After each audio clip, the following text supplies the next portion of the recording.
Hey everyone, so finally your girl is officially graduated. তো দিনটা ছিল 19th অফ জানুয়ারি আর সেই দিন আমার কনভোকেশন ছিল। আর সকালে 5:30টায় উঠেছিলাম আমি আর জলদি করে রেডি হয়ে বেরিয়ে গেছিলাম কারণ আমি ইউনিভার্সিটির বাসে করে যাব। তো বাস টাইম ছিল হচ্ছে গিয়ে 6:45, তো তার আগে আমি বেরিয়ে গেছিলাম আর একটু আমার ভয় করছিল কারণ বাস যদি ছুটে যায় না। তারপর ইউনিভার্সিটি পৌঁছার পর ভাই এত লম্বা লাইন, লাইক সিরিয়াসলি মানে আমি এরকম লাইনে কখনো দাঁড়াইনি, এত লম্বা লাইন ছিল। আর লাইনটা না পুরো রাস্তা থেকে শুরু হয়েছিল, মিন্স ভাবো কতটুক লম্বা লাইনটা ছিল। তো হ্যাঁ, এখন নিজের হল টিকেটটা নিয়ে যার যার কাউন্টারে যাব আর কাউন্টারে গিয়ে আমাদের ড্রেস কোড অ্যান্ড অল এগুলো সব কালেক্ট করব। প্লাস আমাদেরকে রিফ্রেশমেন্টও দিয়েছিল। তো এই ছিল আমাদের রিফ্রেশমেন্ট। তো এগুলো খাওয়ার পরে আবার আরেকটা লাইনে আমরা জয়েন করব। ও হ্যাঁ, লাইনে যাওয়ার আগে না আমরা অনেকটাই ফটোস উঠেছি এখানে, কেন কি খুবই সুন্দর রৌদ্রটা আসছিল। আর প্লাস আমাদের ড্রেস কোডটাও পরে নিয়েছিলাম। তো এখন যাব হচ্ছে গিয়ে যেখানে কনভোকেশন হবে, মিন্স কনভোকেশনের হলটাতে যাব। human potential to develop as a technical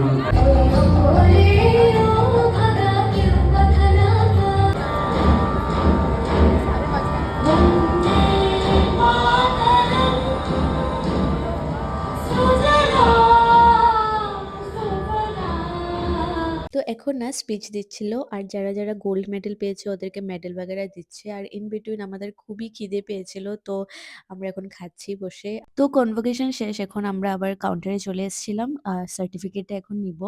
আর নেওয়ার পর না আমরা কিছু ফটোস উঠে বেরিয়ে গেছিলাম ঘরের উদ্দেশ্যে। আর অনেক খিদে পেয়েছিল, সকাল থেকে এমন কিছু খাওয়াও হয়নি। আর ওরা হচ্ছে গিয়ে আমার ব্যাচমেটস বাই দ্য ওয়ে। আর ইউনিভার্সিটি থেকে আমাদেরকে এই হ্যাম্পারটা দিয়েছিল, এটার মধ্যে কিছু খাওয়া আর কি একটা ছিল, আমি তোমাদেরকে লাস্টে দেখাবো ভিডিও শেষে। তো ব্লগটা পুরো দেখে যাবে। আর এতই খিদে পেয়েছিল, তো আমরা ভাবলাম কি ঘরে খেয়েই যাই। তো আমরা নওয়াবে এসেছিলাম। তো আমরা অর্ডার করেছিলাম নবাব স্পেশাল বিরিয়ানি আর এটার মধ্যে না চিজও ছিল আর খেতে তেমনও স্বাদ ছিল না। মানে খিদের পেটে না মানে ঠিকই লেগেছে। তো তারপর তো খেয়ে দিয়ে ওরাও চলে গেছে ওদের ঘরে আর আমিও চলে এসেছি। তো হ্যাম্পারটার মধ্যে ছিল কেক, স্যান্ডউইচ, পিনাটস, তারপর ড্রাই ফ্রুটস, ফ্রুটি আর ডোনাট। আর ওই বক্সটার মধ্যে ছিল এই মাগটা।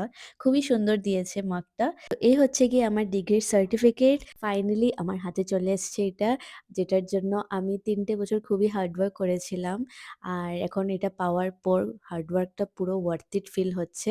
And lastly, I want to say that I'm very grateful to the Almighty and my Ma, Baba, Da Bhai, and Di Bhai because they have supported me in every step of my life.